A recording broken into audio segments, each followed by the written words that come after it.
Fala galera, tudo bem com vocês? Estamos aqui, né, em mais uma aula da nossa lista de aulas aí de Swift, do módulo básico.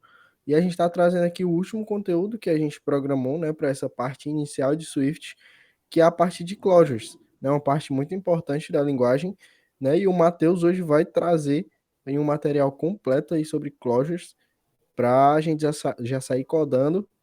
E bora lá, Matheus. Bora!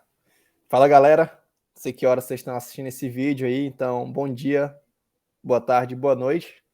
Como o Iagão falou, o conteúdo de hoje vai ser sobre closures e vamos que vamos, né? Bagagenzinha teórica, antes da gente ir para o código. Primeira coisa aqui, antes da gente começar a codificar, é o seguinte: funções em Swift, galera, são consideradas como tipos. Então a gente pode armazenar uma função em uma propriedade, independente dela ser constante ou variável. A gente pode passar uma função como parâmetro de outra função. A gente pode retornar uma função, né, usando outra função. Eu sei que está meio confuso, meio louco, mas por aí vai. Clojure é extremamente utilizado, né, principalmente ali para a gente injetar um determinado comportamento que a gente quer nas nossas funções, né, ele pode ser executado em algum momento ali da nossa função, ou no início, ou no final, depois que algum processamento for realizado, ou no meio, né, por aí vai. Então vejam funções como um tipo. E aí, né, quando a gente trabalha, né, recebendo uma função com parâmetro de outra função, retornando uma função, para não ficar muita função, a gente usa o termo closure. Né? Então a gente está passando uma closure com parâmetro de uma função, ou tem uma função ali que retorna uma closure, né, e por aí vai. Beleza?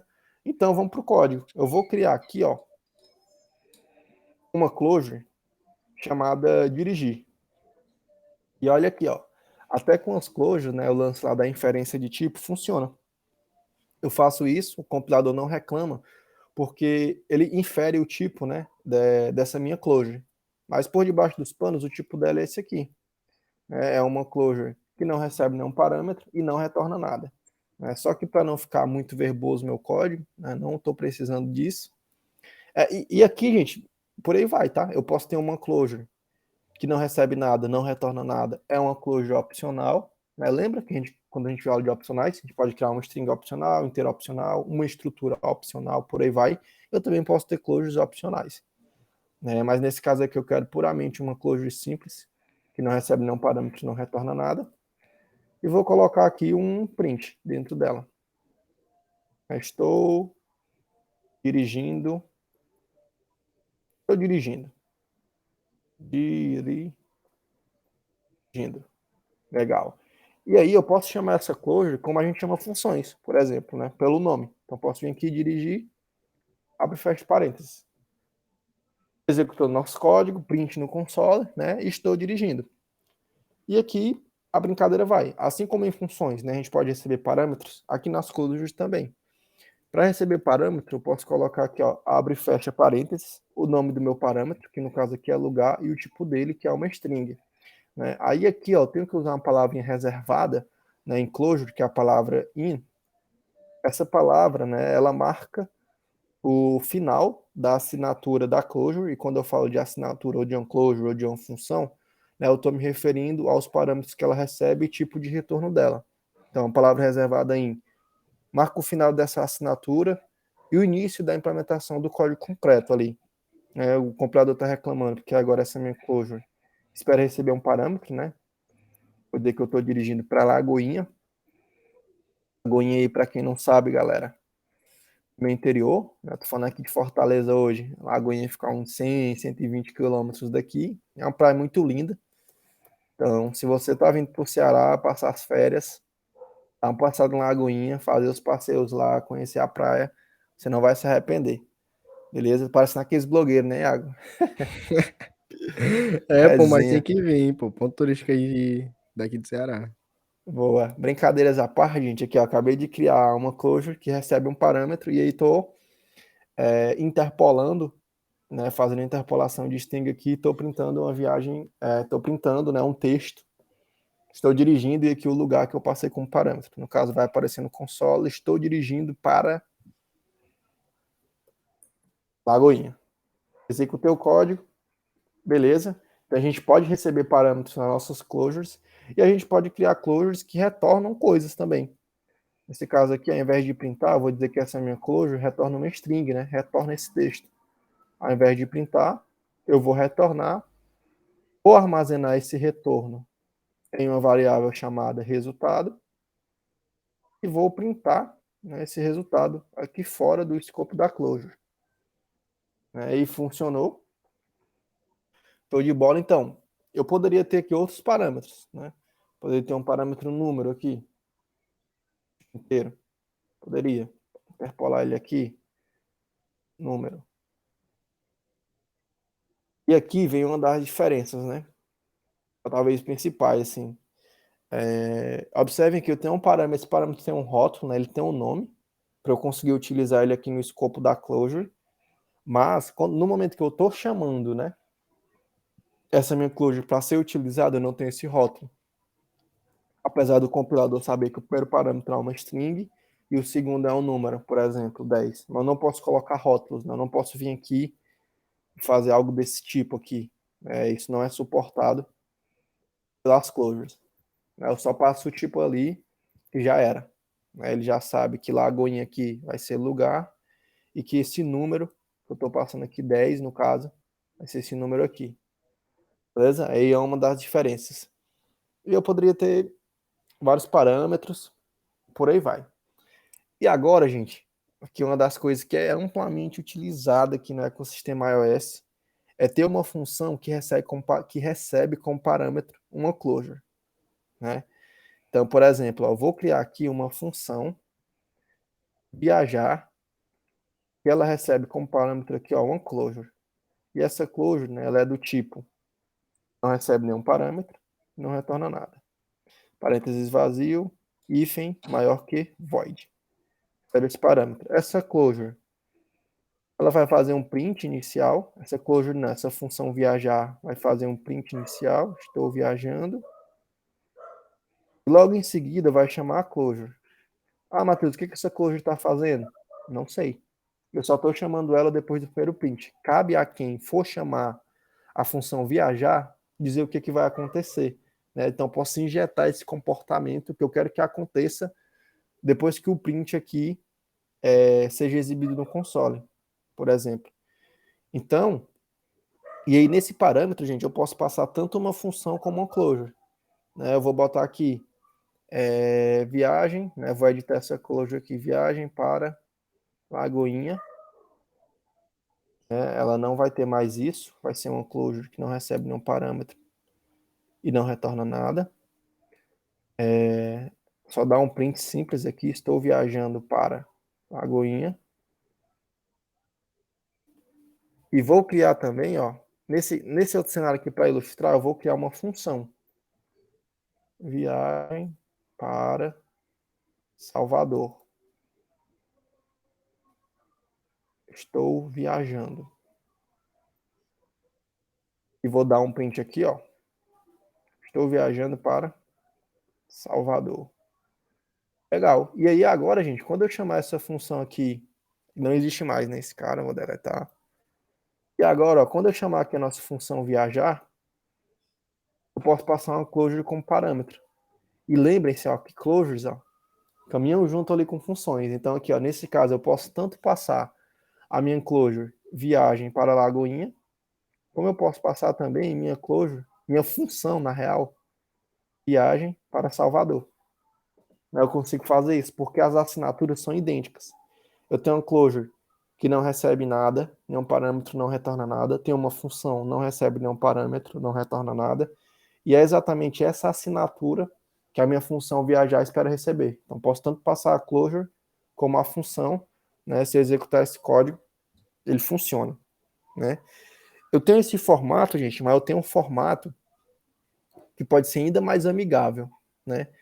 Quando a gente trabalha com closures e a closure ela é o último parâmetro da nossa função, por exemplo, eu tenho uma sintaxe especial que não é verbosa, né, que o Swift já traz para a gente, para que a gente possa chamar essa função que recebe uma closure e injetar o comportamento que eu quero ali no momento que eu chamo. Né? Então, por exemplo, ó, quando eu clico aqui, quando eu digito aqui via, né, VIA, que é as iniciais da nossa função viajar, aqui o próprio Xcode ele já me dá duas opções, ó. Essa era a segunda que eu estava utilizando, mais verbosa, e ela me dá essa primeira aqui, ó, menos verbosa, né, que eu já tenho aqui simplesmente o nome da minha função, e aqui, ó, já é a minha closure. É o comportamento, é a função que eu quero que seja executada depois do print aqui, estou viajando. Então, eu posso vir aqui, ó, e dar um print. Estou viajando, eu vou botar aqui, ó, para Lagoinha. E vai funcionar. É uma forma menos verbosa de injetar, né, de usar esse comportamento. E essa forma menos verbosa também funciona quando a minha closure ela espera receber parâmetros, né? Por exemplo, então eu vou dizer que, ó, que a minha closure agora que eu espero receber aqui é uma closure que recebe uma string, certo? Recebe uma string e não retorna nada. Aqui ele vai reclamar, né, que eu tenho que passar uma string aqui, no caso eu vou passar a Lagoinha, certo? E aqui, ó, essa minha closure aqui, agora, né, eu tenho que capturar esse parâmetro de alguma forma, né? Se eu não quiser utilizar esse parâmetro, eu posso omitir ele, né? Então eu posso colocar aqui um underline e um in. Pô, essa minha closure, ela tem acesso a um parâmetro, mas eu não quero usar para nada, né? Eu posso fazer isso. Eu posso capturar esse parâmetro também, né? Dar um nome para ele, né? Quer dizer lugar, e usar aqui a interpolação, por exemplo. Assim, venhamos e convenhamos, essa sintaxe aqui não é nada verbosa, né? Ela não tem nada de verbosa, mas ainda assim tem uma forma menos verbosa ainda de escrever isso. Como, Matheus? Os parâmetros da closure, eles são indexados, né? Então, esse parâmetro aqui, ó, é o parâmetro 0, se eu tivesse outro parâmetro aqui, era o parâmetro 1, se eu tivesse outro parâmetro, era o parâmetro 2, e assim sucessivamente. Esses parâmetros eles são indexados. E para acessar aqui esses parâmetros, sem necessariamente fazer esse tipo de captura, né, esse tipo de nomeação do parâmetro, eu posso simplesmente utilizar o cifrão. Qual é o nome técnico mesmo, hein, Iago? Eu acabei de esquecer. É o Shorthand. shorthand, né? Basicamente o cifrão, o S do real, né? Esse carinha aqui. Posso utilizar ele, né? E o índice que eu quero, o parâmetro que eu quero ali. Então, pô, essa closure só tem um parâmetro. Então, se eu quiser capturar ele aqui, ó, cifrão, 0. Ah, Matheus, se essa closure recebesse outro parâmetro inteiro, beleza, recebeu inteiro aqui, colocar aqui, né, porque ele tem que passar agora nessa closure. Se eu quiser acessar ele aqui, ó, em segredo, cifrão, 1. E assim sucessivamente. É uma forma que é muito simples, né, por exemplo, de ter esses parâmetros indexados e conseguir acessá-los, né? Essa sintaxe aqui é muito legal. A própria linguagem Swift aconselha que se a gente tiver uma função teste, vai receber alguns parâmetros, sei lá, vai receber um número, double, vai receber um nome, string, e eu preciso receber uma closure para fazer alguma coisa, né? A própria linguagem Swift aconselha que as nossas closures elas sejam sempre os últimos parâmetros das nossas funções, porque a gente consegue ter essa sintaxe aqui menos verbosa, né? Se eu chamar aqui a função teste, ó, ele já me entrega assim double, né? Que eu vou passar um 12.9, aqui eu vou passar o nome do Iago, e aqui, ó, quando eu dou um enter, ele já me entrega aqui a nossa sintaxe à direita, né? Nossa, que geralmente é chamado trailing syntax. Ele já me dá essa sintaxe aqui abreviada, né? Então, é uma boa prática que a gente pode fazer, né? Usando quando a gente vai usar closures passando ela como parâmetro de uma função. Isso aqui é muito usado, né, Agão? Pô, tem uma API que a gente usa muito quando a gente for uma função que a gente usa muito quando a gente for entrar ali na parte do iOS, do framework UIKit, que é a função dismiss. Eu vou deixar aqui em inglês mesmo, só para fazer tal qual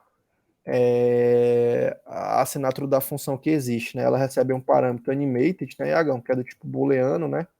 Isso. E ela tem uma completion também, né? E essa completion é uma closure, não recebe nenhum parâmetro, não retorna nada, ela é opcional e ele já atribui por default new. Né? Tem essa assinatura aqui, a função, que é quando você quer esconder uma tela, né? A tela é apresentada de baixo para cima, você quer fazer o dismiss dela, né? Fechar ela de cima para baixo. Aqui acontece várias coisas. A Apple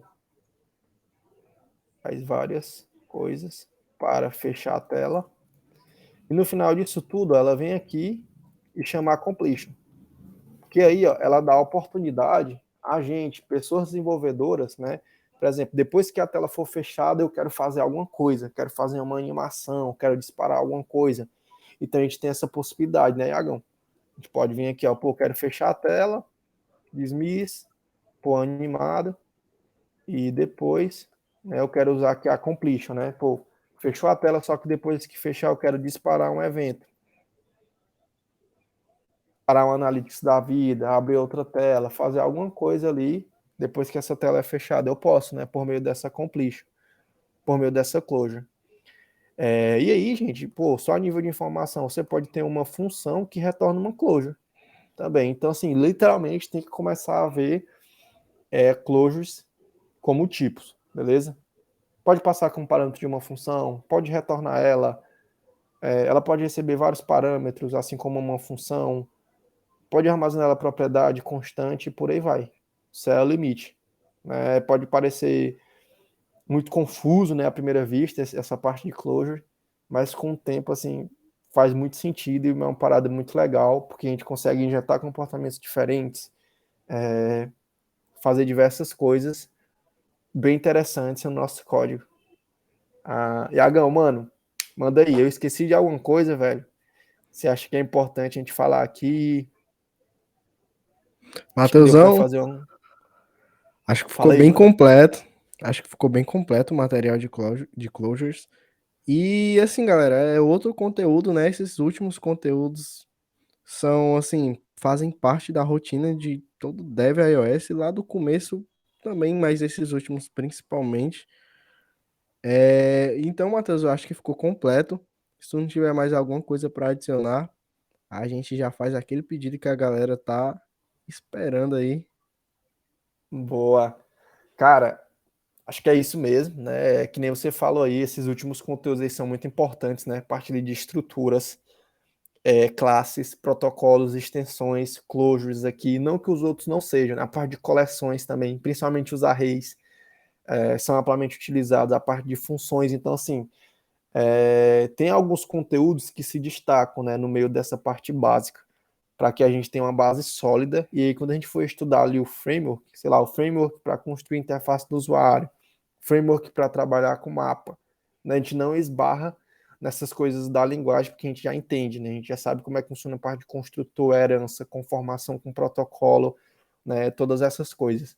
Beleza? Não vou me prolongar mais, o vídeo já está bem longo, então vou puxar aí o Iagão, né, Iagão, cara, manda aí para a galera.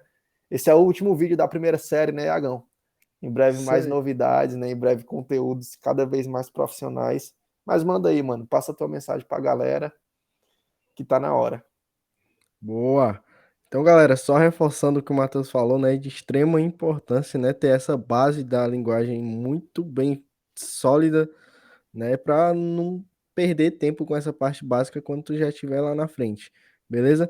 E para fechar aqui o vídeo, galera, já pedindo aquela inscrição no canal, aquele likezão, estoura o like aí, beleza? Pra gente trazer mais conteúdos aqui, né, de forma gratuita para vocês. E galera, eu acho que é isso, né, Matheus?